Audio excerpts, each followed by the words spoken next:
سكنونه راح يواجه بطلة العرب الملقبة بالأسد. هلا وطيبة؟ شلونك؟ اقدم لك المدرب ومساعد المدرب، خما خايفة اليوم؟ لا ابدا. متأكدة؟ متأكدة. يلا نشوف. يلا. شنو السالفة؟ شوف اليوم انا ويا بطلة العرب اريد اعيش يوم البطل، جاهزين؟ طبعا جاهزين. وبدينا الخطوة الأساسية، نلف الباندج على ايدينا. وراها لبسنا الجهاز اللي يقيس لك عدد السعرات اللي راح تخسرهن.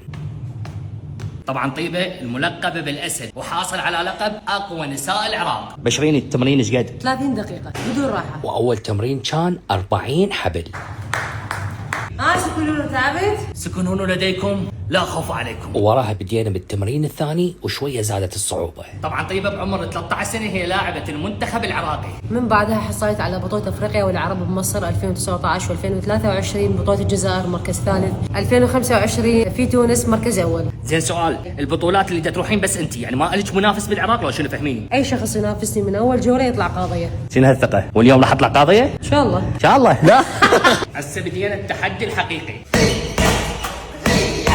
شوفوا هاي اول الاصابات ويا طيبه. وتقول طيبة أتمنى تكون إلي منافسة بهاي الرياضة. وراح تكون لها مكافأة. اني كلش فخور بيك والعراق كله فخور بيك. شو توجهين كلمه للبنات حصرا؟ ماكو شيء اسمه ما اقدر، مثل ما انا قدرت انت تقدرين. تبا للمستحيل، ماكو بقاموسي كلمة حلم، لان حلم للفاشلين. انا اقدر وانتم تقدرون.